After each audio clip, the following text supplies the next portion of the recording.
In this installment of the Deluxe Reading Dream Build, structural issues will be the focus. Before further construction on the second floor can be done, the floor itself must be addressed. This will require the use of 3/8-inch square dowels positioned along the top of the first floor walls. Though the process took a day to do, it substantially improved the look of the second floor. As the second floor is moved, you can see the warping.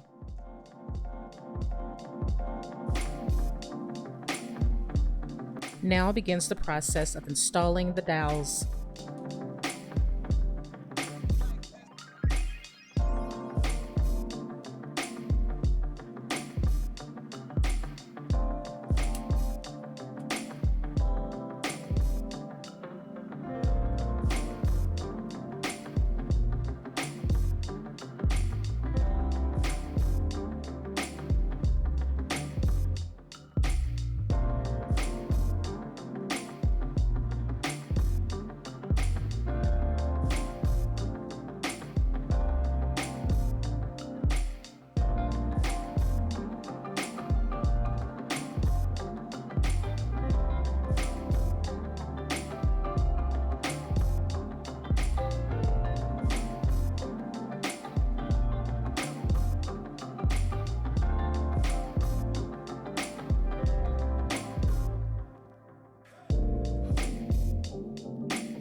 Flat back 1/8-inch square dowels are placed on the divider. Regular 1/8-inch square dowels can also be used, but since these were being used elsewhere on the first floor, these were the next option, elevating the look of the divider.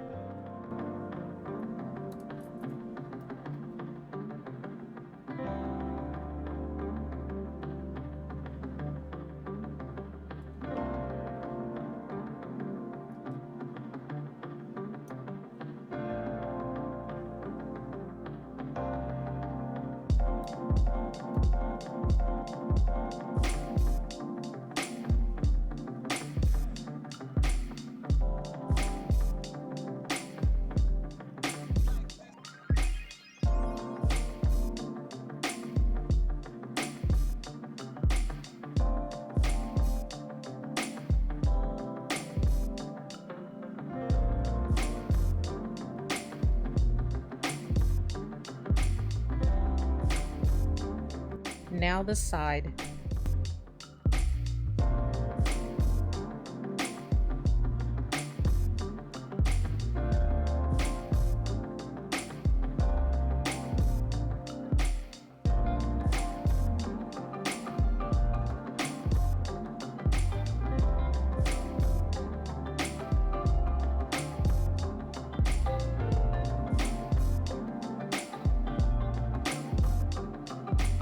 Leftover dowel pieces are used for baseboards.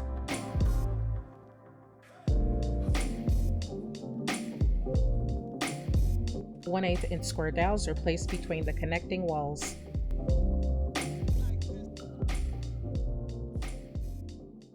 Sloping underneath the second floor is completely eliminated thanks to the 3/8-inch square dowels.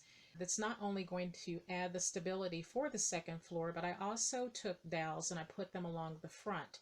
I didn't want to have the bars, which would be the dowels, to run across the front there, and they would just be suspended. This would inhibit my ability to do any further construction, to add, subtract furniture, move things around, just do anything I needed in the first floor. So I took the dowels and I glued them to the front of the underneath the second floor, and I took one 36-inch and I took a second 36-inch and I cut it down to about a 1/4 inch.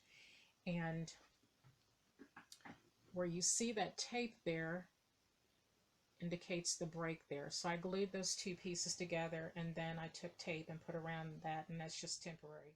Here's a look at what was done. The first floor ceiling will be painted or wallpapered in the future.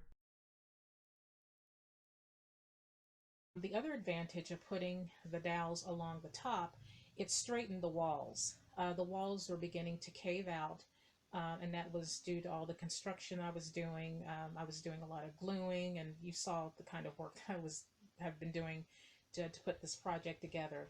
But with foam board, it will warp. You do painting, gluing, all that sort of thing. So it is just a material that will warp. And so putting those dowels across the top eliminated that, and I am so pleased by that. Now I'll show you an example. Okay, you can see just a slight bit of warping there on the side. Now the only drawback is that when I put the dowels along the side there, is I gained about an inch, maybe an inch and a half here. So I'm going to leave this as it is, because I'm afraid that if I do any trimming, it'll throw everything off. So I just want to make sure that I don't do anything that's going to mess this up or anything, because I put so much work into it. Now I'm going to show you exactly how the second floor fits right onto the top here, and get as close as I possibly can here. And I left about a ½ inch open here, and so that second floor fits comfortably right onto the first floor. So one of the things I learned in buying the dowels, the first grouping that I bought were square dowels, but for some reason when I ordered them online, they came out like this. They're very flat. Now this works because it works really well along the bottom as baseboards. So, and I'll show you the difference here. Let me see if I can find a piece here. Okay, so you can see the difference here, and that's in the crease there, in that little corner there, and then this would be the baseboard. Before permanent installation of the second wall, the sliding doors were removed and a new wall constructed, adding a ½ inch to the top to match the height of the triangle panels placed on the dining room wall.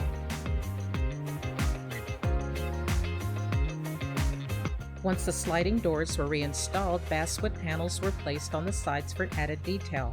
The same was done to the other side, then gesso applied.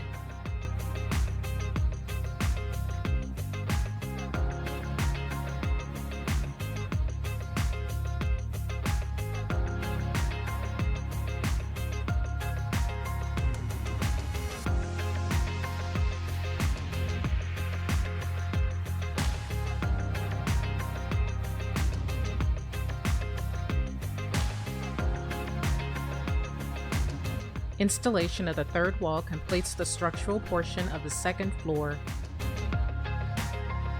Thank you for watching, and I'll see you next time.